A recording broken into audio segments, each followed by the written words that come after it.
Welcome to the session on India and China, Eastern powers. The rubric that we've been given is how and why the all-powerful India and China fell victims to the empires of Europe and the dangers and opportunities of their 21st century ascendancy. And I think both of us are very keen that we concentrate on the first half of that, on the story of the rise of India and China. Both of us have approached it from a number of different periods. Peter, of course, not only the Professor of Global History at Oxford, now the Professor of Silk Road Studies at Cambridge too, a double-chaired professor. Also the 1 million plus, or maybe 2 million now, selling author of the Silk Roads, something which has greatly irritated his colleagues at Oxford, to his great pleasure. And so I get to introduce you. You do. Yeah. Okay, and a genius, the best-looking historian. William Dalrymple needs no introduction. But most importantly, one of the few historians in the world, certainly in this country, whose book has been read in its entirety by Xi Jinping. So not only is Peter teaching us about the history of China and the Silk Road, he's teaching the President of the People's Republic of China. So we stand in distinguished company. Peter, over to you. Thank you, everybody. This is William Dalrymple, one of Britain, in fact, the world's most famous and best-loved historians. And William, as well as being a first-class historian who works with complicated materials, is, in the first instance, an incredibly generous scholar and helps young people, helped me when I was a whippersnapper. Struggling A-level student. Struggling, well, I was a little bit older than that, but took me under his wing and has shown me how the world works, not just in publishing and in whatever, but in how to engage with the kind of complex histories in difficult ways that he does so very well. And you'll know him from endless books, which have been, each of them, one bigger seller than the next. His quartet, his company quartet, which are they available in box sets? Now in a box set, yeah. But as well as the mastery of looking at things like the East India Company and anarchy, White Moguls, to the Holy Mountain, which is the first time that I really came across William's work. We were both mutual devotees of Sir Stephen Runciman, who was a public historian, a public intellectual, who opened up new topics, in Runciman's case, of the Byzantine Empire. And both of us, I think, work on worlds that don't get a great deal of coverage. So last night we were where we were listening to the Ukraine panel. There was a question asked the audience without a show of hands of, can you name a Ukrainian novelist or writer? And I think it's dawned to us in the world over the last few years just how little we know about important places. India, home to, and China, between them, about 35% of the world's population, depending on exactly the statistics, if they're clean and accurate and so on. But the futures of India and China are going to shape our futures too, not least in the area of climate change, but also in consumption patterns and, no doubt, politics, military, and so on. So William is a first-class historian, incredibly generous man, and also the founder of the Jaipur Literary Festival, the biggest free literary festival on earth that attracts 500,000. And those kinds of ways of engaging with audiences like you, very clever, and giving up your weekends to come and listen. It's a real privilege to be in his shadow, and I wouldn't have chosen anybody else in his shadows, in his footsteps. But to be I think we should make sure we review each other's book next, yeah. Peter. This is going very well. That's it. Right, there we go. Introductions done. So, very important point of what you're saying about how provincial European history can often be. And certainly in the last 20 years, in my work with the East India Company, 4 books, I was very lucky in that I had a field where almost all the historiography of the late Mughal Empire and the early British period in the East India Company was, until the last 20 years, almost entirely written from European sources, of which there are voluminous amount. The British Library allegedly has 35 miles of East India Company material in its vaults beneath the library. And the simple thing of being able to use Mughal sources, because the Mughals, as with most of the other Muslim empires, were spectacular historians of themselves and wrote voluminous autobiographies, biographies, very few of which have ever been translated into English, and vast quantities of which sit in places like the British Library or indeed in libraries in provincial centres in India, locked in a language which very few people can now read, which is Indian Persian, which is a slightly Urduized or Hindi inflected or Pashto inflected version of Persian, which is basically an extinct language, and no one in India really speaks it. So there's a handful of scholars in India that can read this now. And it means that you have access to an entire world, which I mean, you know, most historians are looking desperately for some new subject for their PhD, and they don't know what they can do because there's 5 other PhDs on the same subject. With this world that we've luckily found ourselves cantering through the steps of, it's open. Any young future PhD students here, aim for India, China, and the lands in between, and you'll find it amazingly hospitable and accessible territory. Yeah, well, and shout out to the continent of Africa, particularly sub-Saharan, or Mesoamerica. There's one historian of the pre-Columbian period for the 2 continents of North and South America who has a post in the United Kingdom. And history is useful for lots of different things, like we said yesterday. It doesn't tell you anything about the future. I can promise you, if you ask the Romans or the Moguls or the Champa about the internet and how that compares, you'd have a pretty, you know, stilted conversation. But I think that exclusion of peoples from history extends not just to geographies, but to women, to questions about sexualities and so on.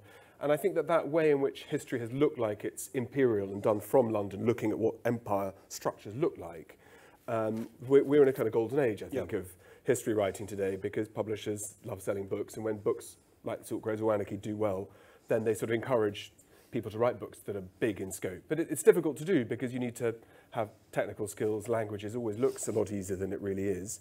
And the question of empires, which is really part of the thing we're talking about, is how do they rise? Where do they come from?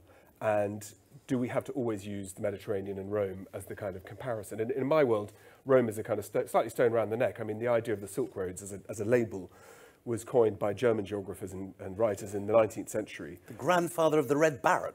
Red Barry, as my son used to call him, which sounded like he's a trade union leader from Liverpool. The Red Baron von Richthofen. In fact, the label had been in use before Richthofen, but he sort of popularized it by trying to explain how Europe was connected to China in the sort of what we call the classical period, so about 300 BC to about 300 AD, trying to connect how a great empire down one end of the Asian continent was connected to another one that was down the other end. And we don't think about Rome as being an Asian power because Italy and Rome are only 2 hours away from Heathrow if you can get through security okay.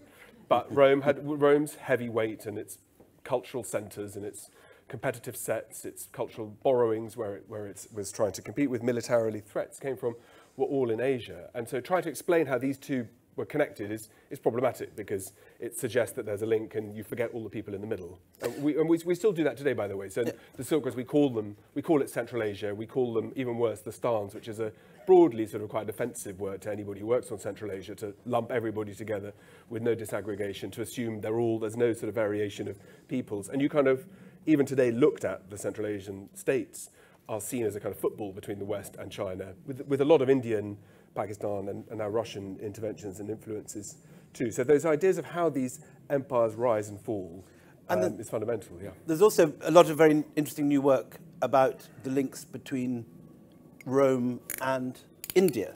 The Silk Road obviously goes, in a sense, in the classic map of the Silk Road, it goes way north of India. But there is no Silk Road. Yeah, and there is no Silk Road. It doesn't exist. But in the latest research has been showing that there's a huge amount of trade going, certainly in the 1st century and early 2nd century, between Rome and Egypt. From the moment that Octavian Augustus captures Egypt, it creates a direct route from the Roman Empire to India. And you get, according to Pliny, 250 boats a year, large boats, and archaeologists recently dug the berths, and they're much larger than the berths on the Mediterranean coast, because these had to be big boats to take the monsoon winds and not sink in the middle of a big tropical storm.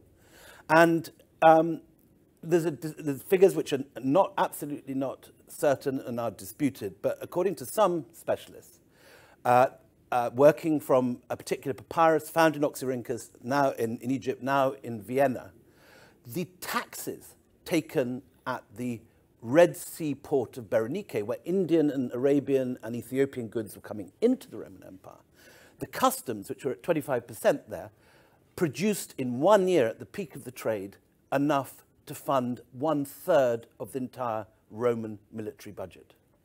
We were up late talking about this last night. And this is not an absolute figure, it may be wrong, but it gives you an idea of the vast scale of the wealth of the East coming into Rome, which is something which simply wasn't in the textbooks even 30 years ago. But I mean, I know that people, I don't want anybody to get angry that we're supposed to be talking about India and China, but I'm interested, I suppose, in why is it, I mean, it's a slightly sort of glib starting point, but we have here in Europe many states, 28 European Union members, now 27, and then a few in the queue to join. I don't think that includes the United Kingdom anymore, but that's a lot of states in quite a small, there's a lot of states in quite a small area. But Asia, and India is slightly exceptional, but Asia, broadly speaking, is the kind of cradle of empires. Why is that? Would you say it's definitely the cradle of empires? You have empires across many... It's a continent of empires. You also have... I mean, they're colonial, but they're not extraterritorial. I think when you're looking at China and India, what's interesting is that, as in this topic we've been given today, you often have these two countries linked together as if they're firm and easily identifiable spaces. But in actual fact, historically, they're very different. And I think you can say that China, for most of its history, has been a centralized state with brief periods of disintegration. Oh gosh, I'm going into tutorial mode. And then, what do you mean? Well, and India, though, let me finish my essay, sir. Yeah. And India is, or South Asia, the space of South Asia, the peninsula, now occupied by the Republic of India, has almost always been disintegrated between numerous states, with occasional periods of central rule under the Mauryans, then the Sultans, then the Mughals. But generally, its default is not to be a centralized area in the way that the Chinese state, for much of its history, was, these are competed territories, and one of the problems now is when we talk about China or India, we've got to be very careful what we mean. So in fact, in the kind of very tightly controlled academic labels, you know, we try to talk about Chinese civilizations because China and its territory, like as you'd expect for all empires, gets bigger and smaller over time. In fact, now it's at its biggest extent. And so, of course, that suits the Chinese state to talk about China and include Tibet, Xinjiang, Mongolia, etc. I mean, excluding Taiwan and so on. But broadly speaking, when we think about China, often the Chinese imperial state controls a territory about 20%, 25% of what current China looks like. And in India, it's slightly different. I mean, until the Mughals, tell us a bit about Indian empires and about great Indian states, because I think that's really interesting about why is there atomization? Is India regional, sub-peninsula that actually isn't congruous and isn't ethnically, linguistically, culturally united? And when is it that those blend points happen that you do have large states? So it's obviously a highly sensitive issue in India, this. And colonial historians of the 19th century said there is no such place as India, that effectively the British created it, which is obviously something that riles and irritates Indians and patriotic Indians and Indian historians. And there is a very good argument that India had a very strong conception of itself as a religious, as a geographical, as a cultural unit. So, for example, when the Chinese pilgrim, Xuanzang, am I pronouncing him right? Xuanzang appears at what he regards as the entrance of India, which is in his day Jalalabad.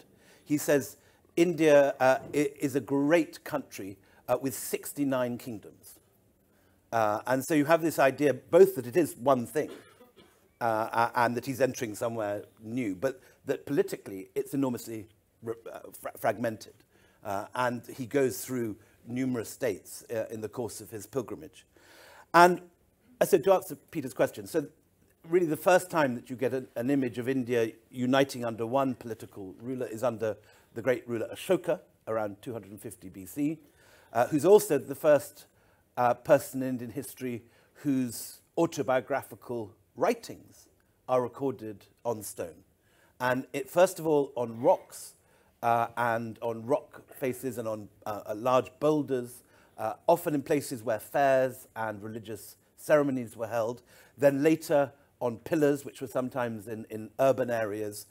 You see this writing, which is derived from Aramaic, but which is a new, the Brahmi script, which is a new form of writing, which puts out this individual's ideas of Dhamma, as he calls it, which is duty. It's a version of the Buddhist concept of Dharma. And it's a kind of a call for all the different religions to unite in goodness and godliness. And these things stretch all the way from Kandahar and what's now Mansehra, north of Islamabad, right down to Karnataka on the borders of Tamil Nadu, implying that you have, by the look of this, a centralized state of some sort, which can exert its authority over what's now Pakistan, a bit of Afghanistan, and most of India down to the bottom. But a bit of a Tony Blair type figure.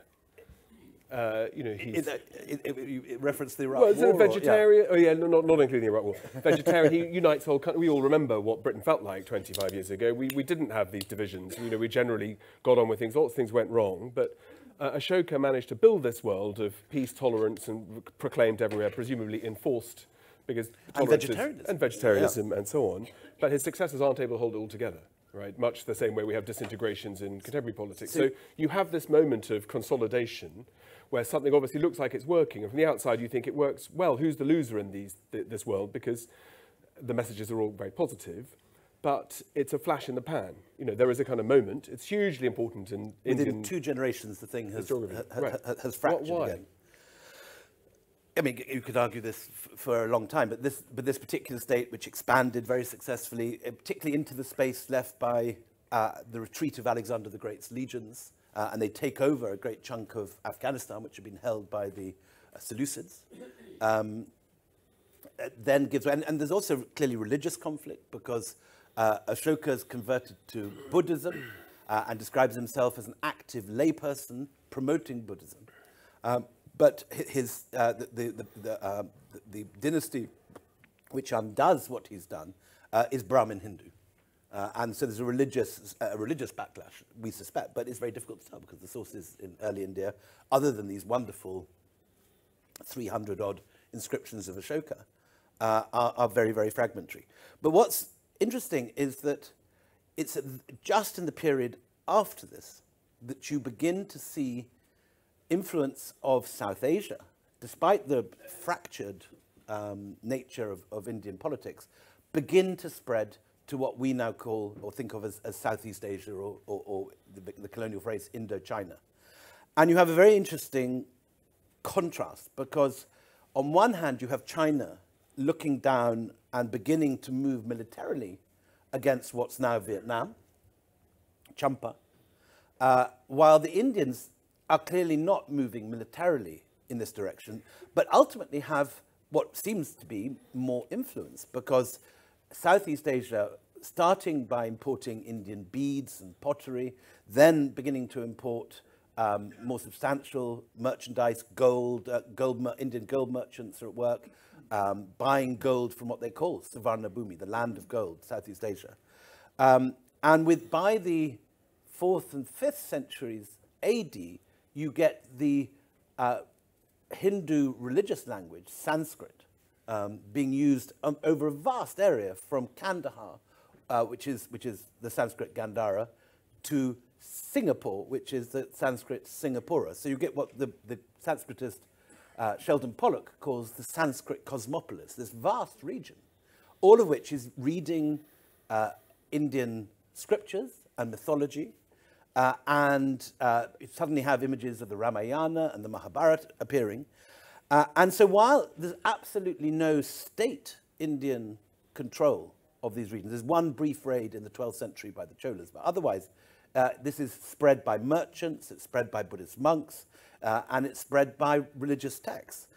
And what's fascinating is that in Southeast Asia, between the period of about the 5th century and the 12th century, you have monuments, Buddhist and Hindu, on a scale far larger beginning to be built than are then being built by the smaller states in India. So you have Indian ideas, Indian mythologies, Indian texts. But where they reach their greatest apotheosis in terms of scale is, for Buddhism, Borobudur, which is the largest Buddhist monument in the world, and for Hinduism, Angkor Wat, which is the largest Hindu temple in the world. All of them many thousands of miles to the east of what we now think of as India. And why does it? I mean, so I know that we need to also get onto the colonial period and so on, but I'm particularly interested. And we talked about this before about the Chola and the expansion of South Asian cultures and art into the Indian Ocean, into the Southeast Asia. But that hasn't really happened before. But obviously, as a reflection of trade winds changing, climatic changes, infrastructure that encourages and facilitates trade, and that's matched by what happens at roughly the same time in Song Dynasty China, where the state is very heavily incentivized to promote exports. You have factories that are making top quality ceramics. You've got factories located next door that are making knockoffs in the same way that intellectual property has always been an issue, but for mass export and so on. And that all comes to a sort of sudden shuddering jolt, first with the Yuan Dynasty, the sort of the Mongols who conquer all of China and get rid of the different parts of Chinese cultures and kingdoms, so not just the main state of the Song, but also the Western Xia, the Jin, etc., etc.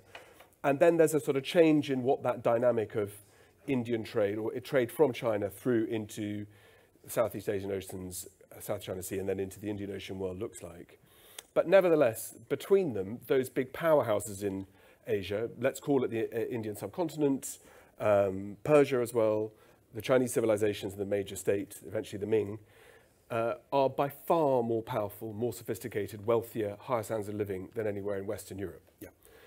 And the scale, I mean, the Khmer state is the most extraordinary state, the state that builds Angkor Wat. There are, at a time when I think there are 10,000 in London and roughly the same in Paris, there are 100,000 living in the vicinity of Angkor Wat. And these are highly organized societies with close control of hydraulics so that they can grow the rice necessary to feed the people, who provide the labor to build something which, so that the Angkor Wat is 10 times the size of Vatican City. I mean, it's a completely vast, it's the largest religious complex in the world. And yet it's built between the 10th and the 12th century. In a state of which, you know, the West until recently has almost completely ignored Khmer history, although it's one of the largest, most powerful states in world history. Yeah, so Asia has always been a continent of civilizations in the true sense of the word, meaning cities. So urbanism and urbanization in Europe is pretty recent, pretty modern, and basically sort of starts in the early modern period. You know, somewhere about 1600, cities start to get above 20, 30,000 until what we find today, partly because the technical skills, I mean, you mentioned it with rice, but it's difficult to build sewerage systems, hydraulics and so on, all needs knowledge. And it's not that Asian people are able to develop that, there's no need for that in Western Europe. But tell us about, in the case of India, about the arrival of colonization and how is it that... Quickly, one thing before we go on to that, can I ask you about Zheng He, the Chinese army? Because this is this moment when the Chinese look as if they're going to suddenly look outwards, that you have these voyages stopping off in Sri Lanka, stopping off on the east coast of Africa. Why do these, with enormous great ships, far larger than anything the world has seen to this point, A, why does he go, and B, why does this stop? Why does China then sort of fall in on itself? Well, there are two things. So first, Zheng He has become the kind of poster boy in contemporary China about Chinese foreign policy, because Zheng He was an admiral who was sent out in the early part of the 15th century, in 1405. Muslim origin? Muslim sail, and most of the commanders of the fleets, there were 7 big expeditions, most were Muslims. And to give a sense of the scale, Willie mentioned the size of the ships. The fleet size was about 30,000 men and about 300 ships on the first expedition. And to put that into context, Columbus crossed the Atlantic with 3 ships with 90 men. Yes. Right? So the cost of equipping a fleet like that, the purposes, are hugely significant. And I'll say something about that. Why he's so important today is what Zheng He did is he essentially sails all around the South China Seas, round into the Indian Ocean, into the Arabian Gulf, the Horn of Africa, and backwards, and pays out and gives people goodies, ceramics, porcelain, bits of gold and silver, and then takes goodies back home, the most famous thing being a giraffe that is identified in the Chinese court as being a kind of mythical hooved animal and so on, and we don't really know what happened to it afterwards. But what the Chinese now use that for is to say, aha, you see, when Western Europeans or Europeans arrived in the Americas, they basically exterminated the indigenous populations, took everything over and colonized. What they did in Africa was even worse. In West Africa, they enslaved populations, transported them, and had a period of coerced labour for 350 years that built European industry and wealth. And all the things that we're familiar with, universities, science, etc., all came off the back of coerced labour. And Zheng He took one giraffe and gave people presents. So look, look, who do you want to deal with? And that's highly, highly agitating for my friends in the US State Department and in the Foreign Office, partly because there's something in it. And when you asked about Europeans, when the Europeans appear only, what 200 years later, Vasco da Gama? 300 years later? Where? No. I mean, Zheng He is 1405. So it's 50 years later. Yes, yeah. And in fact, the Portuguese slavers and enslavers are busy in West Africa around about this time already. And so that's sort of, the engagement of European histories with sub-Saharan Africa has always been, it goes back long before into antiquity too. And Vasco and Albuquerque are not giving presents to anyone. They're blowing up ports, they're taking coastal cities. They're trying to force trade concessions, which you'll say something about with East India. They're trying to find a monopoly position that locks out all other traders and allows them to buy the goods at the cheapest possible price with the highest possible margin to get back home. And that triggers, amongst lots of things, it triggers not just commerce, but it triggers what we historians now call the Industrious Revolution. So because Europe don't have all the luxuries, never had silks and textiles and pepper and rubies and diamonds and valuable things, all the things that we connect with luxury fashion and so on, that if you are able to earn to buy those and the cost of those goods falls enough, then it's worth getting up early, it's worth working really hard, it's worth getting your savings. And so as those costs of luxury goods come down, people are highly incentivized to work harder so they can have access to tea, etc., etc., etc. So, but what Zheng He was really doing was not, I mean, I don't think it's that the Chinese didn't want to enslave anybody, it was that the purpose of those missions was not an expedition to go and discover the world, make maps, as the Chinese will often tell you, or to go and pay their respects and, wave hello from the ship decks, because you don't tend to do that with a 30,000-man equipped fleet. But it was a tribute gathering. It was a tribute gathering fleet. So the aim was to turn up in locations and go, you will acknowledge the Yongle, the Chinese, the Ming Emperor of the time, as your overlord. And we expect you to now recognize that both in payment of tax or in payment of gifts, but also in your rituals. He's the overlord. And broadly speaking, until the 21st century, the different Chinese civilizations, taken as a kind of whole, have tended to treat the outside world a bit like New Yorkers treat the world today, which is, if you're born in New York, if there are New Yorkers here, I don't know what you're doing here, rather than living in the greatest city on earth, everything you possibly want. It's got the best buildings, the best food, the freshest coffee, the best pizza, etc. And lots of Americans don't have passports. They don't want to go and travel because this is self-evidently the best place on earth. And China, in the Chinese civilizations, and particularly Imperial China, provided stabilities and economies that didn't incentivize people in the same kinds of ways. So those Zheng He expeditions are really useful propaganda tools, but it's about that particular period in the early 1400s of China expanding its reach to say, we are actually much more powerful than anybody realizes. If you don't believe us, look at the 300 boats that have appeared, like in Star Wars, sort of out of light speed, suddenly in your view. And this is what we expect. The problem is, after about 30 years of this, they have what is nowadays called a fiscal event. Where it's suddenly somebody takes a look in. somebody takes a look inside the Treasury, and it turns out there's not as much in there as everyone had thought. Quasi's been to stay. That's right, and suddenly there's a reality check, and there's an immediate suspension of shipbuilding. There's an immediate suspension of these fleets. They're very expensive to equip. They're expensive to provision. The stuff that comes back is, of minimal interest. I mean, it's great to hear that other people recognise you, but it's quite easy when someone turns up with lots of tanks to say, yes, I'm absolutely in your debt, and then as soon as they've gone, you go, no, I'm not. Right? So those kinds of infrastructures look slightly different. But the point, I think, is that how imperial Chinese dynasties try to deal with the outside world is to send envoys, but expect people to come to them. And where that reaches the critical problem is that, and we're going to go to East India, but at the end point of my bit, I guess, is when the British turn up in 1793 with the embassy of Macartney, who says, I am here from George III. There's been lots of discussions in London before about what kind of meeting you would be allowed. Should you be able to follow all the Chinese rituals that are expected to show deference and so on. You prostrate. And McCartney presents a letter and says, look, I'm from Britain, we play cricket. Well, he didn't say we play cricket. But, we're good people and, nice and, we won't ever screw you over or enslave you and all the rest of it. Far from it. But we would love to have a permanent mission in Beijing and to have what Liz Truss would call a free trade agreement. And the China, I mean, that's literally what happens. And the Chinese emperor, which I've got, there are young people in the audience, but it sort of says, he says, there is not a single thing that you have or make that we are interested in. Not interested. Not clockwork, nothing. Nothing. So thank you very much for the kind invitation. Bugger off. And that's not what happened in India. So exactly. So we talked about Zheng Ho. Shortly after this, the Portuguese turn up. Within a century, they've captured a great chunk of Goa and set up a small state.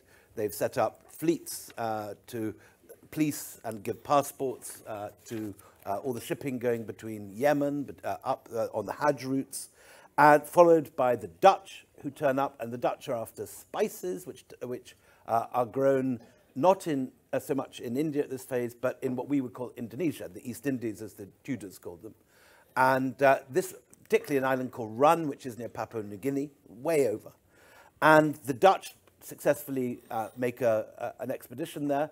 And then they send an expedition to London to try and buy more shipping, because they're making so much money from this first voyage that they want more ships to import more things at great profit, cutting out all the middlemen, the Arabs, the Venetians, all the people that have transported all these goods for centuries. And there's a man called Sir Thomas Smythe, Auditor Smythe, because he was an accountant, or alternatively Customer Smythe, because he ran the customs, who has a sort of Brexit moment and says, we're not going to sell the Dutch these ships, we can do it ourselves. And he calls a meeting, this is 1599, the same year that Shakespeare writes both Julius Caesar and Hamlet at the Globe Theatre. He calls a meeting at Moorgate Fields, which at that point is not a grotty tube station, but a nice half-timbered hall sitting in fields outside London. And a lot of people turn up, and what's the brilliant departure is that this is going to be a joint stock company. Now, up to this point, a lot of business in Britain had been done on the guild basis. So if you were a wool merchant in Lavenham in Suffolk, you and your mates would get together, you'd pool your resources, you might send an expedition to Bruges to buy or to sell, but it was only open to the other wool merchants, and you'd have your nice wool hall in the middle of Lavenham Town Square, and it would all be gorgeous. But the difference with a joint stock company is that anyone can invest, whether you're an executive working in the wool trade, or whether you make wine, or whether you are a brewer, or whatever you do. You can give your money in, and you get a share of the profits. It's an Arabic business model. It's an Arabic business model. Also, some Italian. The Venetians copy it from the Arabs. Yeah, we copy it from them. But it's you have 1550. You get the Muscovy Company, and then in 1599, the East India Company applies for a charter, which it gets in 1600.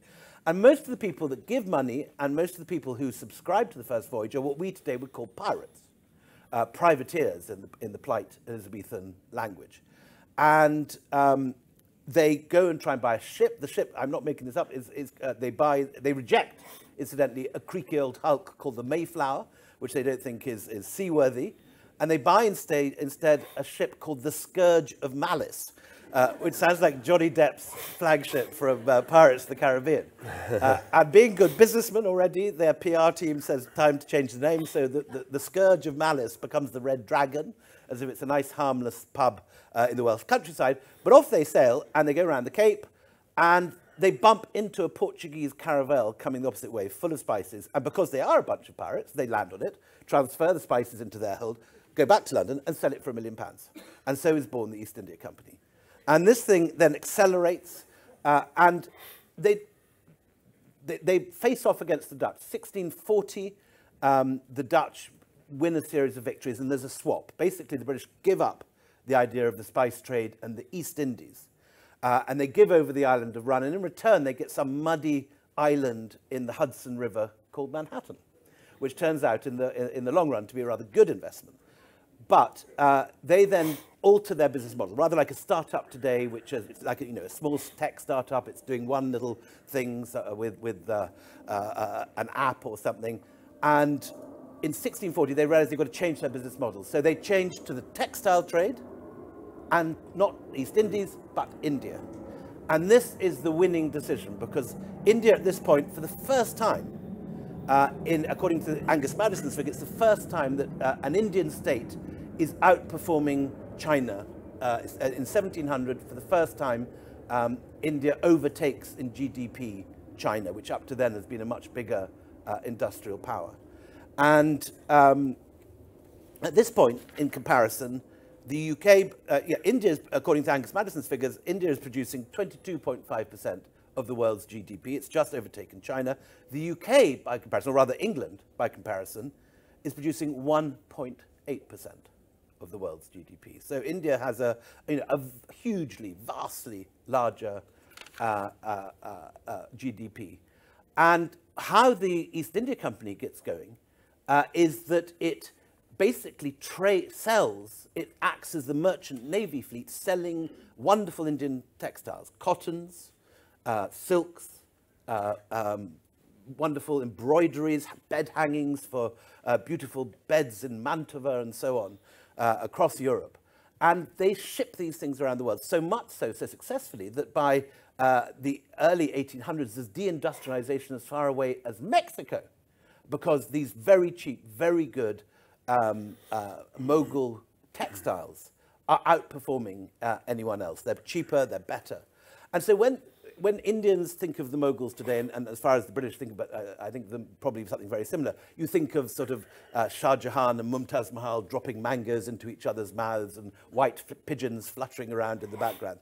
But what we forget is that this is all based on a massive economy, which, particularly in the textiles, is the sort of cutting-edge moment. And this is why the British are there. And by shipping these textiles around the world, the East India Company grows into a powerful force. Yeah, I mean, I think as a global historian, I think the reality check, I mean, that's absolutely right, but it's to try and explain then why. One reason is that through chance, Western European, and specifically Western European ships, have to be more robust to cope with Atlantic waves and the ocean waves. And so when they arrive in India, particularly in China, the Chinese are horrified by the fact that they can't compete militarily. So there's one source that says that that Dutch ships, when they arrive, look like mountains and our ships look like anthills. And it's partly because the military technologies of knocking off Portuguese caravels, being able to sail across these big oceans, means that there's decisive ability to build these big ships. And those technological advances are also mirrored in warfare. We're very, very good in Europe at killing each other. So particularly after Frederick the Great, Prussia, amazing military reforms. So you move from this old world of cavalry armies to the 18th century infantry, with bayonets, with muskets, with horse artillery, with 18th century ballistics and explosive shells. Yeah. And this stuff is important, and this is not rocket science. You can import this, and you can train Indians to do it. So the East India Company never has an enormous European army of Irishmen and Scotsmen that they bring over. They have a tiny elite of officers, and they borrow money from local bankers, and with that, they buy a vast mercenary army of Indians, which is 95% Indian soldiers. So, and it starts off at about 4,000, 40,000, 80,000, and by 1799, there's 200,000 sepoy mercenaries in the employ of the East India Company at a time when the British Army, just about to rearm to fight Napoleon, has only 100,000 troops. So you have this bizarre situation where a joint stock company owned by its directors and shareholders, not part of the British government, not the British Army, not the Foreign Office, this joint stock company owns the largest modern European army in the world. It's like Facebook having nuclear submarines, like Elon Musk arming his space. In fact, in 1991, the dissolution of the Soviet Union, for a brief moment in time, the Pepsi-Cola Corporation was the fourth largest navy in the world, because the Soviet Union was not able to settle its dollar debts to Pepsi, and so they gave them destroyers, frigates, and caravels as payment. So the Pepsi company they had to go and scrap on the open market. But at that point, I think they ranked behind. They were fourth in the world. But then the thorny issue of colonization, because it would be good to have a little bit on the contemporary India and China. I'm sure that's what most of the questions will be about too. We're sort of familiar with the story of the Opium Wars and how opium fits into East India Company. I mean, you say they were pirates. In fact, the East India Company stay as pirates. Is that right? So the East India Company makes massive amounts of money, but can't make any political or military headway in India until the Mughal Empire disintegrates. And the Mughal Empire is this vast land that occupies most of India, all of Pakistan, all of Bangladesh, and all of Afghanistan, and a little slither of Iran at its peak. And while that enormous state with 1 million men under arms is intact, the British can do nothing. There's a brief moment when a guy called Sir Joshua Childs tries to attack tries to attack the Mughals from Bombay, and the Mughals just land in the 1630s on the English troops and decimate them. But 100 years later, under Clive, after this military revolution, with India having moved from being a massive state to being again disintegrated into little city-states, particularly after the Persians come and take away all the loot from Mughal Delhi in 1739, including the Koh-i-Noor that's been in the news this week and will be on the princess consort's, the queen consort's crown at the coronation, or not, depending on what happens in the next few weeks. So that is all taken away to Persia. There's no more money in the Mughal treasury, and again India disintegrates into component parts. So you have hundreds of city-states: Jodhpur, Jaipur, Udaipur, all those lovely places you go and see on a tour of India, emerge as city-states. And the East India Company and their rivals, the French East India Company, with this new technology, borrowing from local bankers, using Indian soldiers, wipe these out one by one. And in a very quick period between 1750 and 1800, the East India Company, still a joint stock corporation, still owned by its shareholders and its directors, still operating out of a tiny office in the City of London under what's now the Lloyd's building in Leadenhall Street, where 100 years into its history, there's still only 35 employees. At the time of the Battle of Plassey, when the first major victory over a Mughal governor in 1757, there is only 250 white guys in India. But by borrowing local money and building up this enormous mercenary army, in an one of the weirdest bits of world history, the East India Company conquers the richest country in the world, although its home country is much poorer, and although it is only this tiny organization run by a few employees. Why would the local bankers lend money to the East India Company? Because they get it back with interest. And the East India Company may loot, may plunder, may asset strip, but it understands the importance of honouring commercial contracts, so it repays on time with interest, and the bankers realise we can do business with these guys. They may be red-coated, beef-eating Christians, and we may be Jains or Hindu vegetarians in white cotton, but these guys and we speak the same commercial language. So an extraordinary coalition of Indian bankers and a few British businessmen, supported by an enormous mercenary army, conquer India. But the same does not happen in China. No, and I'll bring it up to date so we can come to questions. The East India Company also get into a highly lucrative business of opium smuggling. The largest narco operator in the world. Makes the Medellin cartel look like child's play. That's right, yeah. And the Qing dynasty in China that runs up until 1911 in the revolution repeatedly tries to ban opium use because opium is not particularly good for productivity nor for social stability, and it implores in 1839 Queen Victoria directly via the High Commissioner to help ban the opium trade. And there's a very famous letter that's published in the Times at the time saying, you people in Britain are very well known for your politeness and your manners, and please help us ban this. And big money always wins. And in fact, after the Chinese then impound British-held opium in China and destroy it, the local trade inspector requests a military force to come into to China, which takes place. The Treaty of Nanjing, in 1842, cedes Hong Kong and the surrounding territories to Britain and opens up British free trade into 5 ports. 20 years later, in 1856, the same thing happens where 2 envoys and a journalist are arrested, apparently tortured, and as a result, British and French forces land in Beijing and set fire to Summer Palace, loot it. Another Lord Elgin. Another Lord Elgin.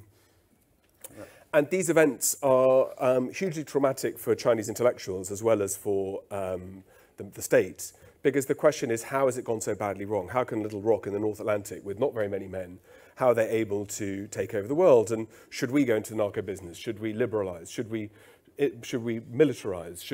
Is it because the way we think is wrong? What is the problem?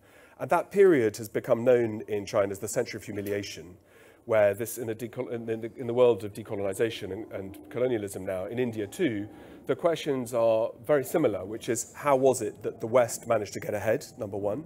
How should we copy and what lessons should we learn? Second, how should we get, maybe not vengeance and retribution, reparations, that's not so much a discussion in the world I work in as perhaps it is in India, but a corrective to the fact that we need to tell our story in a different way to show how we were outmaneuvered by a narco-industrial military machine, and that maps quite conveniently onto the Pentagon, onto the West, and that's been very heavily exploited quite successfully, not completely successfully, but by Russia in particular over the course of the 8 or 9 months, to talk about the Western, the international legal order and the Western order and so on, and to remind about these excesses. There's not too much focus on the opium wars and whatever, but that will presumably come because there's... They talk about the looting of India.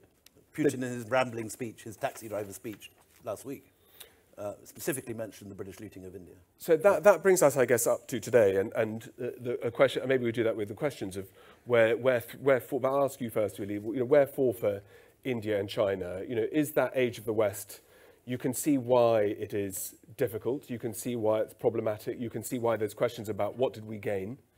I did an event with Shashi Tharoor, who's a good friend of yours, in Mumbai a few years ago, where the question was framed as India gave England cricket and gave India curry, and England gave India cricket. Who came off better? And it was supposed to be quite a light-hearted conversation, and in fact, it sort of turned very dark very quickly because it often does. Well, it's very. And also, as a historian, you're not there to defend past actions. You're there to explain how and why. But I think those questions are hugely significant in the political discourse today around changing of names, not just of people who did well out of the colonizations of India, but to remove all references to the West. I think the thing that often people look about the rise of China and the rise of India as the rise, but we often forget that, for most of world history, India and China have been the premier industrial at main centers of world productivity, and that Europe, right up until Vasco da Gama's time, was effectively a backwater. And what we're seeing is not is not a strange freak of world history with India and China China already the second economy and about to become the first, probably, and India way behind but catching up fast, and now this year at 7% growth, the fastest growing large economy in the world. And so what we're seeing in a sense is a rebalancing of a freak period of world history, which began with Vasco da Gama, and if you like, ends with Chris Patton leaving Hong Kong and turning it back to the Chinese.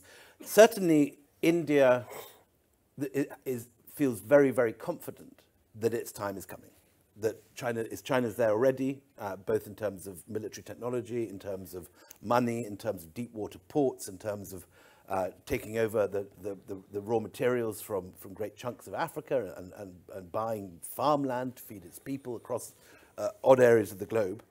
And although India is way behind and militarily is way, way behind, and is reliant on outdated Soviet arms, which is why they haven't been able to piss off Putin at all with Ukraine, because 80% of their weapons come from the former Soviet Union, from Russia. But they very much feel that their time is coming, that their economy is growing fast, and when the same week as the Queen died, the Indian economy overtook the British economy. It has actually done it once before, which everyone seems to have forgotten, but it did overtake it this summer. Indians took this completely in their stride as the natural course of events, and that they will come back to eclipse not just us, but Europe. I've got so much, I wish we could stay for longer. Yeah. Maybe if you put in a good word, we'd come back next year for a second go. But I think we should do a few questions, and in the traditional... Can I ask one last question? Yeah. I didn't know this stuff at all, and you're interested in military stuff.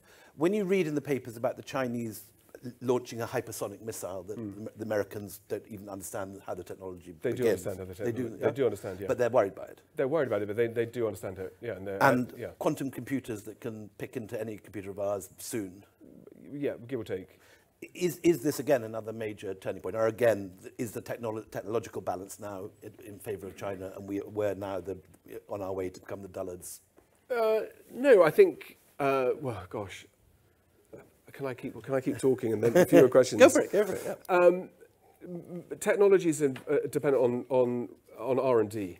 And one of the problems we have in Europe as a whole, including our European allies and cousins across the way, is the lack of funding going into higher education and doctoral work. Which Brexit has also made much worse. I'm not here for that, but that is definitely the case. That my life and my university is going to struggle because it costs £27,000 a year for a European Union student to come study with me. And if they go to the States, they'll almost certainly at a well-endowed university will have a free program.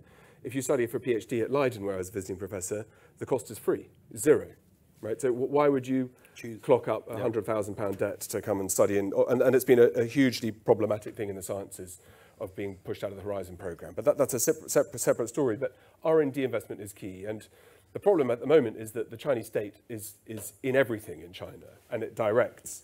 Authoritarian and autocratic regimes make very bad decisions, but they can pump vast amounts of money into rubbish programs. China has some critical weaknesses in its infrastructure in terms of particularly superconductors and semiconductors, a lot around key materials, but also energy and food. 70% of the world's semiconductor market. Well, all Americans working for and with Chinese. The rest is Taipei. Yeah, I mean that's Taiwan is the superpower, and China, despite throwing money at it, have not been able to have not reached critical mass yet. Probably they might do, but the United States is far ahead in almost every single technology that you can conceive of, because despite what it looks like with Trump and the chaos, etc., the machine in the United States does work, sometimes maybe too well, and also bad decisions can get made, like in Iraq, Afghanistan, etc., etc. But I think that China is a coming threat. The size of the Chinese Navy is bigger than the People's Republic of China. The People's Liberation Army, I beg your pardon. It's not the Chinese Navy, because it doesn't belong to the Chinese state. The Navy and the armed forces are organs of the Communist Party, which is an important distinction. Really? So the People's Liberation, the naval forces of the People's Liberation Army is largely the United States Army at the moment. And that's been Navy, I beg your pardon. And that's been a kind of bit like NATO and with Russia and Ukraine, a sudden realization that we have coasted along a world where, broadly speaking, we've built in the West a world, particularly in Europe, that is dependent on cheap Russian energy that we have asked no ethical questions about its source or our vulnerabilities, cheap labour in the developing world where we've cared very little about working conditions, with a little bit of supply chain and ESG stuff that's sort of quite new, but factory conditions in a lot of places are horrendous. And when they do get improved, production gets moved to a country where those are worse. And China's been a prime example of terrible factory conditions. So cheap labour, and then an assumption that the world is going to keep spinning in our favour, because if you're rich, the benefits of free trade are obviously brilliant. But as the Chinese will remind you, and Xi Jinping this morning gave a speech saying this is now a time for us all, the Chinese people, to prepare for an age of frugality. China has an average per capita income of $10,000, which makes it as a sort of top end of low-income countries. So a lot will depend on, is China able to flex those muscles, and what happens when they are pumping cash into the military and into military technologies, and they're not using them. And there are going to be succession issues with Xi Jinping as there are with Putin, and so that's something we can maybe talk about. But the military stuff, I think there's a degree of confidence in the US that there's significant competitive advantage, but preserving that, making sure that there's understanding and sight into what it is that China's working on is difficult. And because China's been closed effectively for 2.5, coming up for 3 years, our knowledge, our information gathering, our eyes on the ground, people who work on China, is unbelievably small, and it's a sort of chronic underinvestment, and it's a national security issue that we in the West, and the Indians in defence and military communities talk about this too, being able to know who to talk to and what's going on. It's really tricky. Let's take a few questions. Let's do three at a time, and questions only, not statements, which you can come and tell us your statements afterwards. Johnny Foreman is almost dying to ask his questions. So. There was another hand, if we can get a microphone on the move. Has anybody else got a question? Anybody young particularly, or think that they're young? The gentleman here. Eye of the beholder. One there, and then next, the lady here has got a hand up. Yeah. Okay, that's all fascinating. Thank you very much. I do want to ask you both one question, and that is, isn't there a slight danger as we sort of invert the old narratives of sort of Western superiority, we end up with equally simplistic narratives going the other way, in which Asia is wonderful and the West is terrible? And one of them, I would say, in terms of take China for example, isn't it? the version of Zheng He's voyages that we just heard is rather similar to the one that Xi Jinping likes to give a nationalist before him, because there's, you know, they were that is Xi Jinping's version. Oh, yeah, I was going to say, because I mean, I thought I made that clear. Okay, because I mean, was it not true that there were like 20,000 troops on board those ships, and they land in Sri Lanka and overthrow the king, and they sack Malacca, and they, you know, they intervene. Sorry, Johnny, we've got 5 minutes. There's got to be a question. Okay, that's the question. I'm just saying, is there not much more aggression, even in the Zheng He voyages and in Chinese history, even under the Qing, when the 18th century conquest, than that Chinese narrative today would have us believe? Yeah, the Qing completely colonized Xinjiang, Tibet, and bring a huge number of peoples, the 147 languages in China, bring an enormous expansion, and they are colonial in the same way that we built our colony. The difference is that it's contiguous, so if you expand your territories without going overseas, colonization looks different, but that's in the eye of the beholder. But yes, of course, that's right. There was a question here, the gentleman. I'm wondering what are some shared characteristics of ascendant empires? So using the examples of China and India, what are perhaps some shared characteristics that allowed both of them to rise? Okay. Willie, do you want to start on this? There's another hand somewhere. Have you got a microphone? Okay, let's try that while we're waiting for the microphone. Well, certainly in the sense of you looking at the European colonial rise, it was funded by a rising economy, a growing population, and by new military technology. Those three things. What would you add to that? I would say that the characteristic of an empire is its ability to centralize resources. Yeah. So you need an administration that is able to gather and bring things back to the middle, and that's the primary one. I mean, in fact, both of us, and here because His Majesty the King of the Bulgarians is here. Bulgaria is, I think, the only state in history that's had two empires. And the key is not the military expansion. That's actually not that difficult. A bit like how Putin's found in Ukraine. It's how do you hold territory, how do you bring people and give them a place within your society. And the Mongols have been very successful at that, the Ottomans, the Byzantines too. Empires that are successful tend to be quite good at using administrative capabilities that are there and providing some level of inclusivity. But I can promise you most of my colleagues are not as sympathetic to the Mongols as I am. And the 18th century British state has the same ability just to gather taxes for the first time efficiently, which enormously increases the state's resources. But in India, what's fascinating is how much of early British colonialism is not done by the state; it's done by corporations. Well, so on top of the East India Company, you have the Virginia Company, the Royal African Company, and you have a whole variety of corporations owned by shareholders who are actually doing the colonizing in the Tudor state. And I can take a free hit on that. I mean, one of the great tragedies of Brexit that isn't spoken about is the withdrawal of British bureaucrats from Brussels.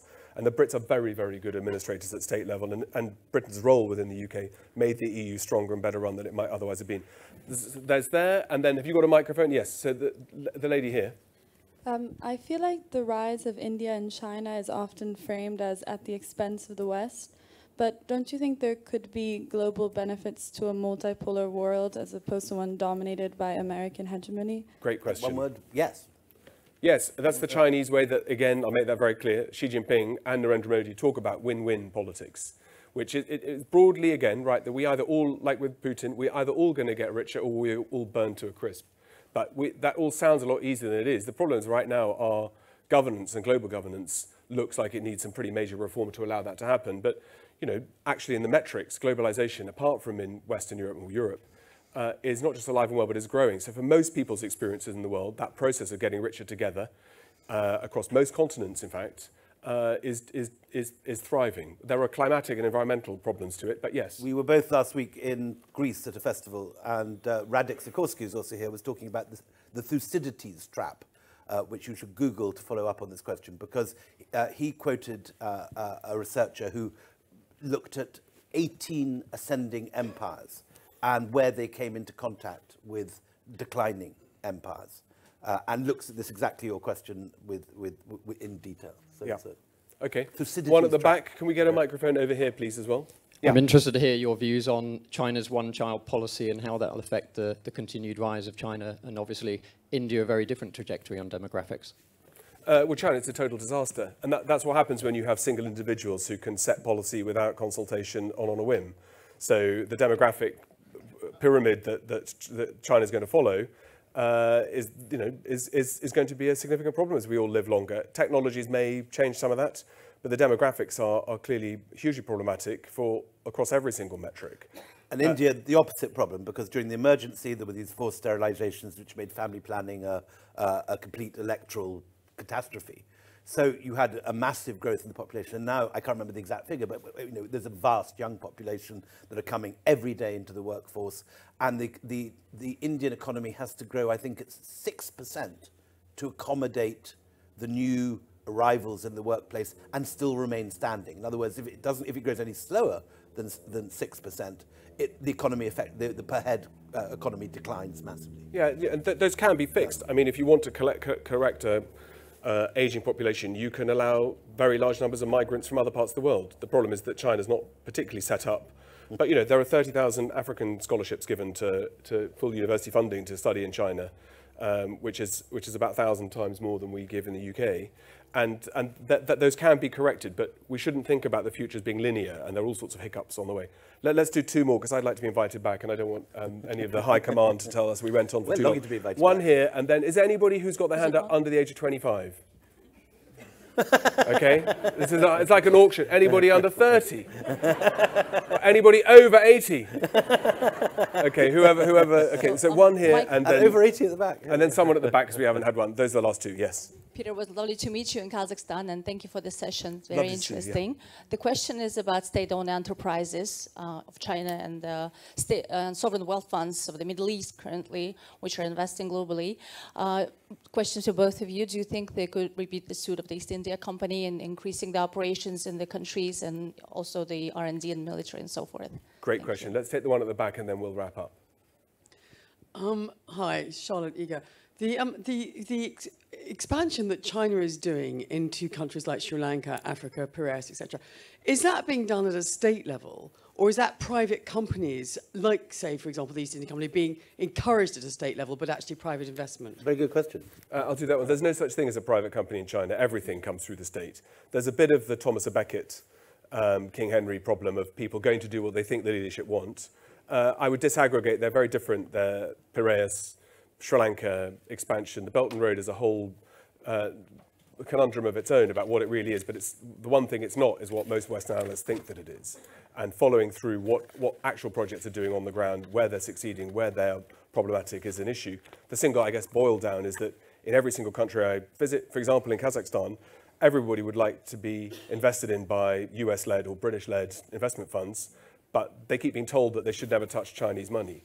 And the question is, well, will you invest and build our infrastructure, hospitals, our power plants, our desalination? And the answer is, we don't have any money. And a friend of mine who's a Minister of Finance in one of the West African states over COVID was completely indignant that he'd been told there was no money at all possible to help invest in schools and facilities that are needed to bring up standards of living. And then we paid everyone to sit at home for 2 years, and we could find money. US national debt's now $31 trillion.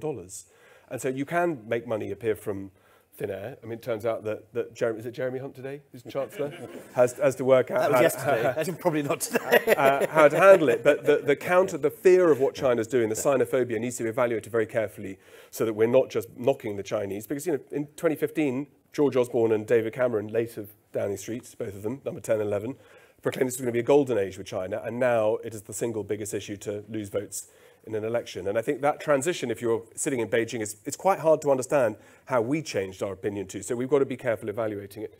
As far as the question about sovereign wealth. Yes, I mean, what's, in a sense, been very interesting for me, I've been writing these books on the company for 20 years, on the East India Company. And 20 years ago, Google didn't exist. Twitter didn't exist. Amazon didn't exist.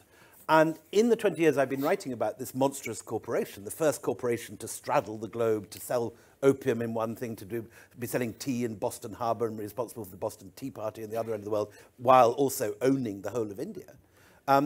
We've seen in those 20 years the growth of these enormous companies, which are often far richer than most states in the world. So the big corporations of America have every year their turnover is greater than the gross domestic product of most of sub-Saharan Africa.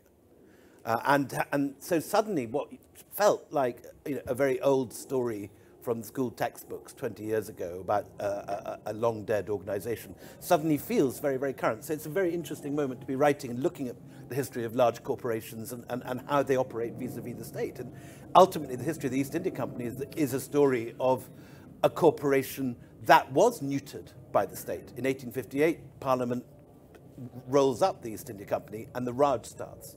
But what's very interesting looking at history is when we, in this room, British people, think of the British in India, we talk about the Raj.